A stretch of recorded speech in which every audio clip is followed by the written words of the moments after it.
Ladies and gentlemen, welcome back to episode 6 of Christie Corner. I'm your host, Ryan Christie, joined by a very special guest today, Dallas Gant, a longtime friend and a really high-level athlete.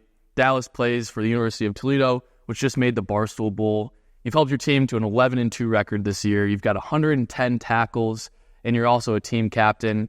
You've had a pretty long career. You know, you're in your 6th year at this point, right? You spent some time at Ohio State University. You played at all 36 games for the Buckeyes there, 54 career tackles. So it's safe to say that you've played football at a really high level. The whole idea of this podcast is to not only find game changers, but then also find what it means to be a game changer. Like, how did you become a game changer? And that's kind of what I want to get to in this conversation. Like, figure out what makes you tick and what makes you you. You hear the term game changer, right? After hearing that, what does that mean to you when you hear someone say, like, oh, he's a game changer on the field or wherever it might be? Yeah, I think there's a lot of scenarios where people can be claimed a game changer. You know, obviously people that are, you know, highly at their sport and compete very well, talented-wise, are game changers. But there's a lot of different ways you can be a game changer. You can be a leader. You can be special teams in my field. You can be offense, defense, whatever it takes. It's just somebody that makes a difference in the game. You know, that you know, when they put them out there, there's a difference in the atmosphere, a difference in the team, a difference in the mentality, and there's just an overall difference, and that can be anybody. You know, I've seen a lot of people in my days. Like you said, I've played a lot of football, and so I've seen a lot of different, you know, game changers, and it comes in all shapes and sizes and all different people. Yeah, I mean, I think it's so cool to have someone that has played, you know, at the highest level here, just to talk about that a little bit. Like, what is the camaraderie like? You know, I'm not a football guy. I never played football. Like, what is the camaraderie like for your entire team, right? Are you friends with everyone on the team? Is there some guys you might not know that well? What's that like in the locker room? Yeah, I mean, it just depends who you are. I think I've made, you know, by a lot of people, I get along with a lot of people. So it's easy for me to get along with my teammates and stuff like that. Yeah. You know, you're not going to like everybody, but, you know, you got to work together. It's a team. You got all different people from, you know, all across the country, especially at Ohio State, and even here. You got people from, you know, west side, east side, everywhere. You just got to find a way to, you know, make it work as a team. And you guys all have the same goal, and so it's kind of like-minded people putting in the same space. Right. And so it's kind of easy to make friends that way. But, you know, some people, everybody's not going to be your friends. Some people are acquaintances as well. Right. Do you guys do things outside of practice or workouts where you're trying to build that team chemistry? Do you have like team bonding activities? Yeah, I think so. You know, you get a little more time during the off season, and you can do like dinners and Top Golf and all sorts of things. But I think it just kind of, for my sport specifically, it kind of just it gets to a broad point. So we start with the team, then you shrink down to the defense, and you get to know your defense really well because that's who you spend the most time with. And then it goes even smaller than that, just your position group. And so those are like guys are my best friends. Like even at Ohio State, those are guys so you're around the most.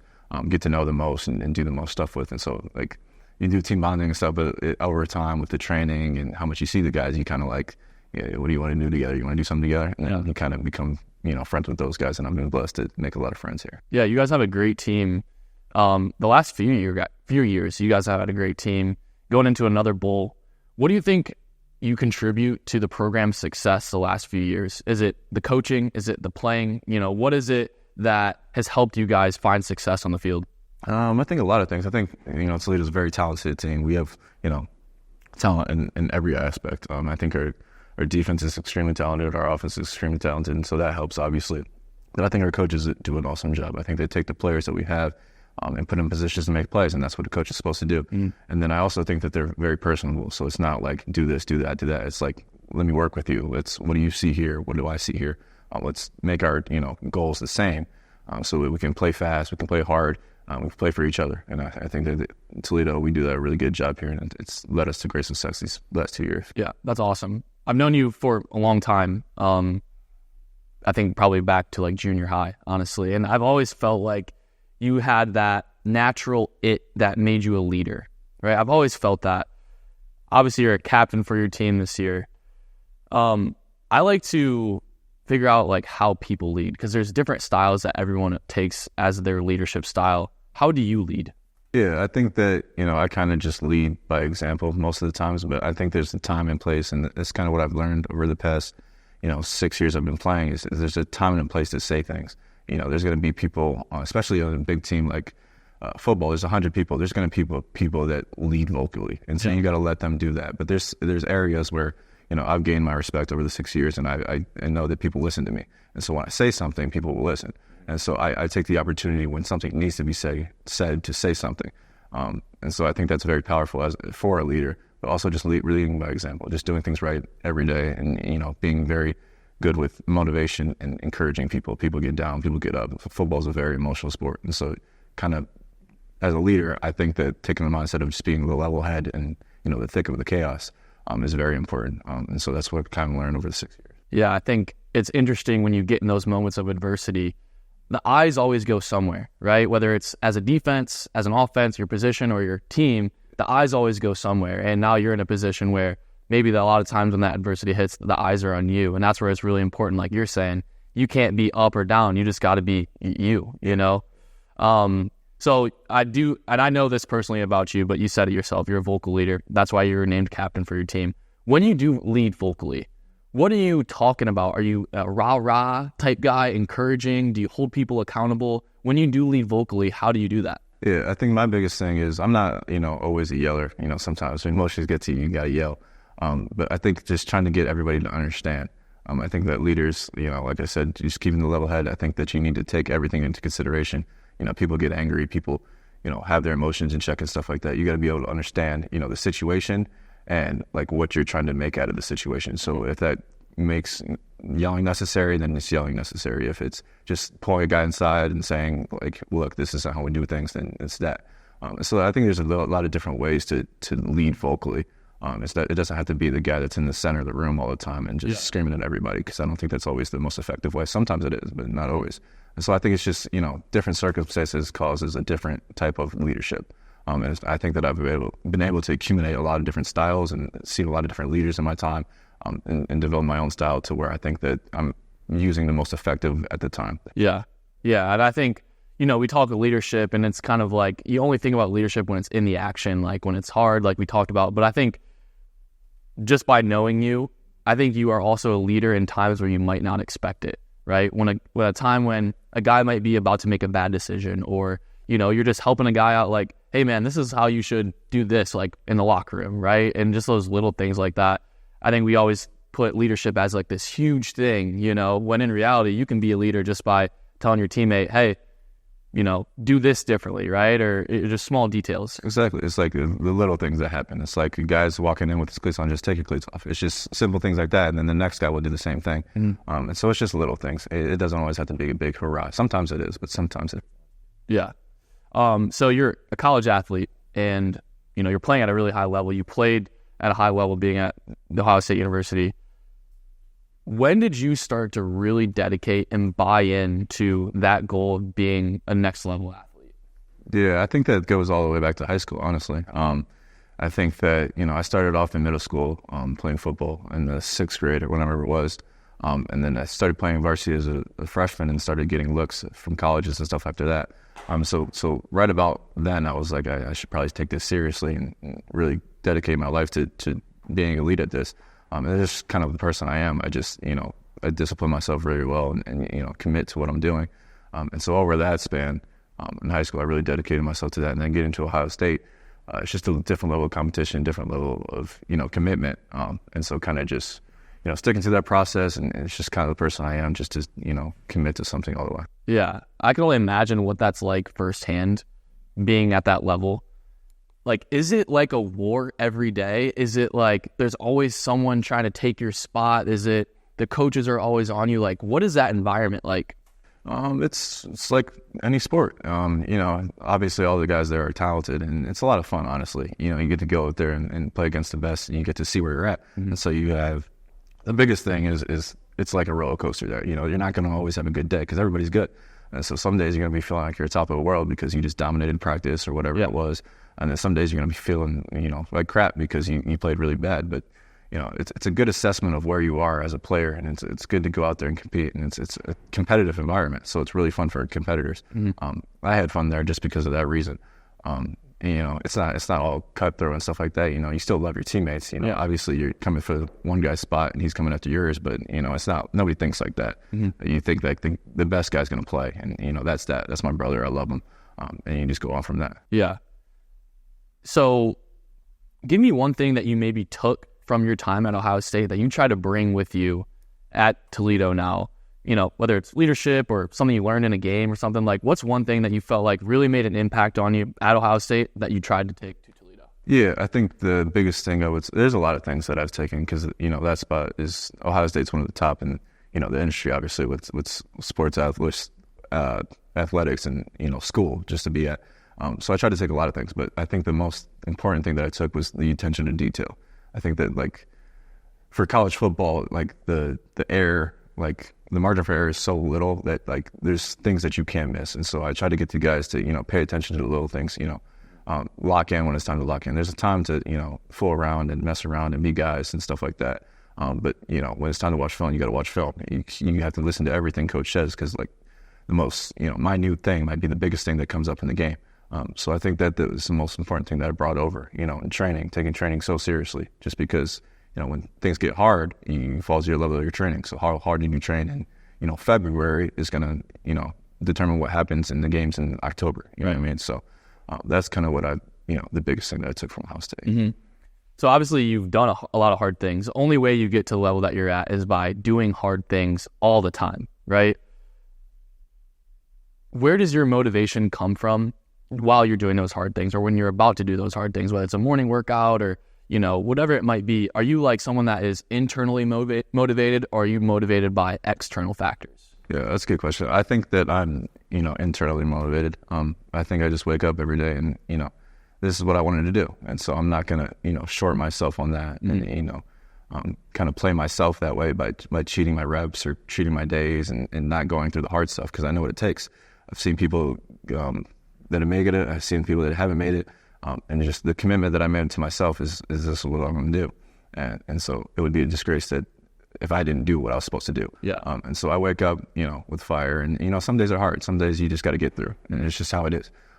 But, you got to find the motivation just to do it yourself sometimes because everybody's not going to give you the motivation all the time. Do you do anything to maybe add some extra motivation? Like, they were talking about like MJ in The Last Dance, how he was like, oh, I took that personally, right? Is there things when, you might not have that fire in you that you try to do to like maybe amp yourself up or find that motivation again? Yeah, I think that, you, especially in football, you lean on your teammates a little bit. Sometimes you don't have the juice. Sometimes your teammates need the juice and you got to lean on them. But just for me personally, if I don't have it, I lean on my teammates. Yeah. I have great friends and stuff like that. They'll know when I'm down or not feeling it or something, and they'll kind of nudge me along. And I think that's a form of leadership as well. Because everybody's not going to feel their best every day. It doesn't matter who you are. You're not going to feel your best every day. So finding that motivation, sometimes you just got to lean on others. And so for the hard days, I think that's important. When it comes to playing football at a really high level, what would you say is the number one attribute physically that you need to have? Obviously, it's hard to choose one, right? But what would you say like really stands out? Maybe like you felt like every guy at Ohio State had this one thing, or every guy that is playing for you guys has this one thing about them. Yeah, physically, I don't know about physically, but because I've seen a lot of different people, I would just say, just like it sounds cliche, but heart, like really, like a 1-2 in your heart. Like if you're out there and you want to. If you want to hit somebody, if you want to run fast, if you want to guard somebody, then you're going to be all right. Mm-hmm. I think that competitiveness and that 1-2 factor is probably the most important thing. Because like if you got a guy out there who doesn't want to, you can tell. Like as soon as you do a drill and you got to hit somebody, or you got to run, you're going to do something, you can tell that they don't want to be there, and you're not going to make it.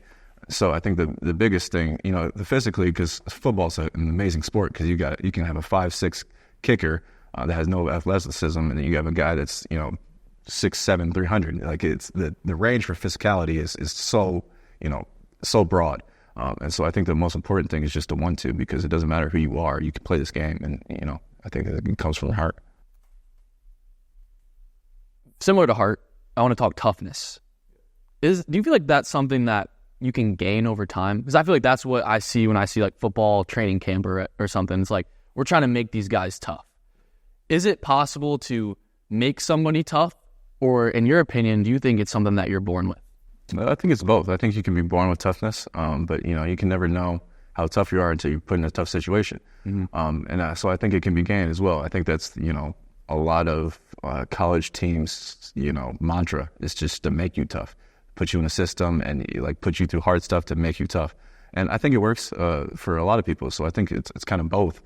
But you really don't know until things get hard. Like when your back's against the wall and you're down 21 in the fourth quarter, like what are the guys doing? Are they pounding? It doesn't like those are the situations where you see what the toughness is about.